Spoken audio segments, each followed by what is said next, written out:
चर्चा का प्रारंभ हमारे विद्वान मित्र सुरजेवाला जी ने किया तो उनने थोड़ा छेड़ दिया। माननीय उपसभापति जी, हम किसी को छेड़ते नहीं है, लेकिन अगर कोई छेड़ दे तो फिर छोड़ते भी नहीं। उनको याद भी आए तो शकुनी याद आए।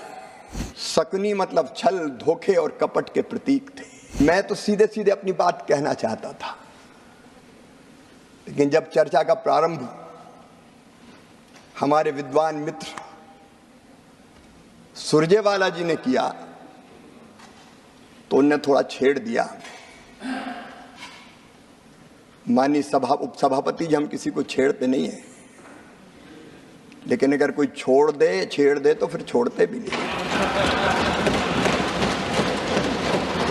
और इसलिए मैं वहीं से आरंभ करना चाहता हूं। बेहतर होता वो आज यहां उपस्थित होते। माननीय उपसभापति जी, उनको याद भी आए तो शकुनी याद आए।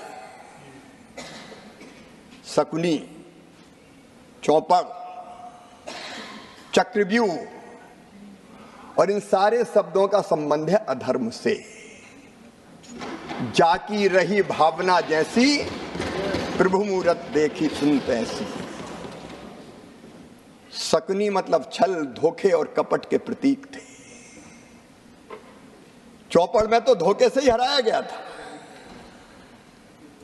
और चक्रव्यूह मतलब फेरवार नहीं, घेर के मारना।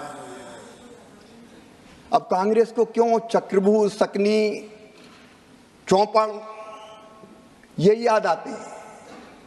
माननीय उपसभापति जी, जब महाभारत काल में हम जाते हैं तो हमें तो भगवान श्री कृष्ण याद आते हैं। यदा यदा ही धर्मस्य ग्लानिर्भवति भारता अभ्युत्थानम धर्मस्य तदात्मानं सृजाम्यहम् परित्राणाय साधूनां विनाशाय च दुष्कृतां धर्म संस्थापनार्थाय संभवामि युगे युगे।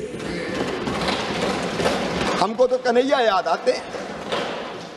जब जब धर्म की हानि होगी, अधर्म बढ़ेगा, पाप बढ़ेगा, अत्याचार अनाचार बढ़ेगा, तब तब धर्म की रक्षा और अधर्म के नाश के लिए मैं बार बार आऊंगा, ये भगवान श्री कृष्ण ने कहा था। लेकिन अनीति और अधर्म किसने किया? ठगी किसने की? माननीय उपसभापति जी, कांग्रेस के डीएनए में ही किसान विरोध है। मैं ये कहना चाहता हूं। ये आज से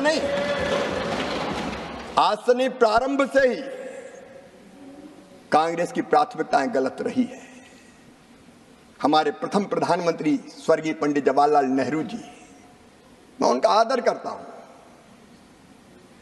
लेकिन भारतीय परंपरा खेती के बारे में उसका निर्वाह नहीं किया। रूस गए, वहां से एक मॉडल देख के आए और कहा कि रूस का मॉडल लागू करो। भारत रत्न चौधरी चरण सिंह जी ने कहा यह नहीं हो सकता, भारत की कृषि की परिस्थितियां बिल्कुल अलग है। प्राथमिकताएं गलत थी उपसभापति जी। 17 वर्ष तक उन्होंने प्रधानमंत्री जी के पद को सुशोभित किया, लेकिन तब क्या होता था? अमेरिका से PL 480 सड़ा हुआ लाल गेहूं भारत को खाने पे विवश और मजबूर होना पड़ा। माननीय उपसभापति जी, स्वर्गीय इंदिरा जी के समय, मुझे अच्छी तरह याद है, हम छोटे थे उस समय, किसानों से जबरदस्ती लेवी वसूली का काम होता था। जबरदस्ती लेवी वसूली जाती थी। अगर 2 क्विंटल भी है तो 1 क्विंटल दे के जाओ। बिंडे खोद दिए जाते थे, रखा हुआ अनाज उठा लिया जाता था। भारत आत्मनिर्भर नहीं हुआ।